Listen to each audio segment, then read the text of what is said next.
शिंदे. जेव्हा पंढरीच्या पांडुरंगाला ही पालखी जाईल, जेव्हा महाराष्ट्राच्या मुख्यमंत्र्याच्या हस्ते पंढरीच्या पांडुरंगाचं त्या ठिकाणी महापूजा होईल, त्यावेळी जनतेसाठी लढणाऱ्या अधिकाऱ्याला देखील, तुकाराम मुंडे सारख्या अधिकाऱ्याला देखील पंढरीच्या पांडुरंगाचा मान मुख्यमंत्र्यांच्या बरोबर द्या.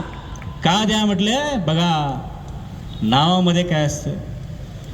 जगद्गुरु तुकाराम महाराजांनी त्या काळामध्ये लोक सुधारायचं काम केलं, लोकांचं मन शुद्ध करायचं काम केलं, आणि या आधुनिक तुकाराम मुंडेंनी लोकांचं आरोग्य आणि लोकांचं अन्न सुधारण्याचं काम त्या ठिकाणी केलं.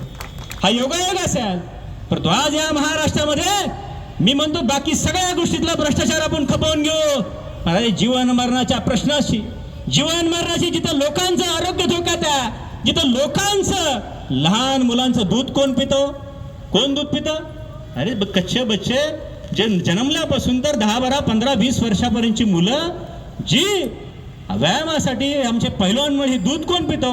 आणि एवढ्या ह्या परिस्थितीमध्ये यांचं जर देखील या महाराष्ट्रामध्ये कुणाला जर काही वाटणार नसेल तर मी म्हणतो ते कुठल्या पक्षाच्या, कुठल्या नेत्यांच्या, कुणाचे काय, याच्यापेक्षा सडेतोडपणाने या महाराष्ट्रामध्ये जुन्नर आंबेगाव खेडची भूमी ही भीमाशंकराच्या आशीर्वादाची भूमी आहे. आणि या भूमीमध्ये जर कोणी चुकीचं काम करणार असेल तर त्याला शासन झालं पाहिजे.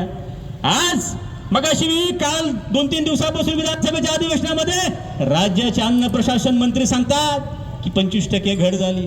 याचा अर्थ काय? महाराष्ट्रामध्ये हे चाललंय, या चाललेल्या भूमिकेला जनता म्हणून आपण त्या ठिकाणी भूमिका घेतली पाहिजे.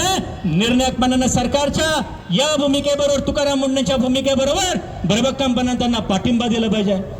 त्याच भूमिकेसाठी मित्रांनो मी या ठिकाणी आलोय.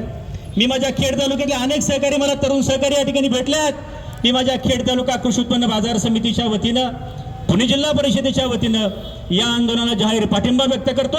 आणि महाराष्ट्राच्या मुख्यमंत्र्यांना माझी विनंती आहे की अशा कर्तबगार अधिकाऱ्याला संरक्षण द्या, अशा कर्तबगार अधिकाऱ्याला स्थैर्य द्या, अशा कर्तबगार अधिकाऱ्याला कारवाई करण्याचे अधिकार द्या.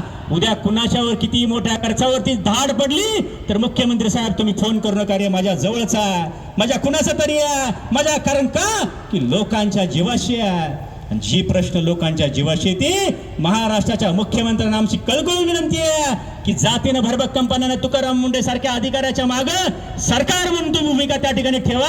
आमच्या सगळ्या शेतकरी वर्गाचा त्यांना पाठिंबा आणि तो जाहीर करायला मी खेड तालुक्यावर आलोय.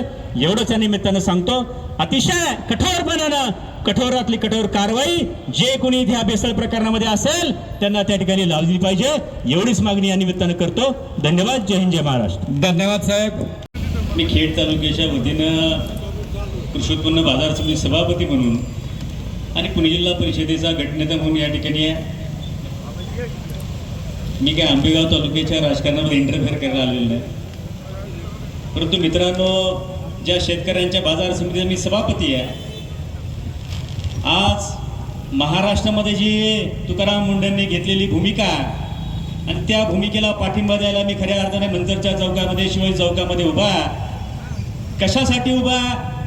की तुमच्याकडे ही सगळी भेसळ घडवण्याच्या पूर्वी आमच्या खेड तालुक्यामध्ये वरच्या पेठच्या आकाश हॉटेलच्या परिसरामध्ये हजारो लिटर बनावट पॅकेटच्या दुधाच्या पिशव्या त्या ठिकाणी टाकल्या गेल्या. सगळे ब्रँड होते त्याच्यामध्ये आणि त्या सगळ्या ब्रँडचा बनावट साठा त्या पेठच्या तिथं वरच्या बाजूला टाकला आणि तो साठा जसा पाऊस अवकाळी झाला तो आमच्या खेड तालुक्यामध्ये वाहत आला. आता एवढा वाहत आला की तो साठा बघितल्यानंतर ग्रामस्थ गडबडला. 10-12 लोकांना ऍडमिट करायला लागलं. आम्ही FDI संपर्क साधला की अशा प्रकारची घटना खेड तालुक्यामध्ये घडली आहे. साठा प्रचंड मोठा होता, जवळपास 10-15 हजार लिटर दूध आणि 10-15 हजार पिशव्या त्या ठिकाणी होत्या सगळ्या ब्रँडच्या. आणि मग सगळं नासलेलं दूध आम्ही त्याचे लॅबमध्ये पाठवलं. त्यातलं 80% दूध हे बनावट त्या ठिकाणी होते. आणि मग असं बनावट दूध आम्ही सगळी यंत्रणा लावली, ते डिस्ट्रॉय केलं. FDI तक्रार केली की अशा प्रकारची परिस्थिती या ठिकाणी आहे.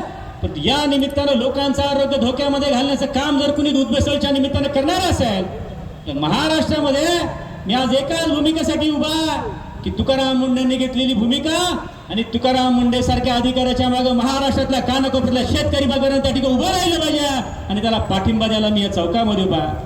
काय उभं राहिलं पाहिजे या महाराष्ट्रामध्ये तुकाराम मुंडे सारखे 100 अधिकारी झाले पाहिजे, तर खऱ्या अर्थानं लोकांची व्यवस्था आणि लोकांचं जनजीवन अधिक सुकर त्या ठिकाणी होईल. मित्रांनो, परवा दिवशी अलंकापुरी नगरीमधून आमच्याकडे माऊलींच्या पालखीचं प्रस्थान त्या ठिकाणी झालं. तुकोबारायांच्या पालखीचं प्रस्थान झाल्यानंतर या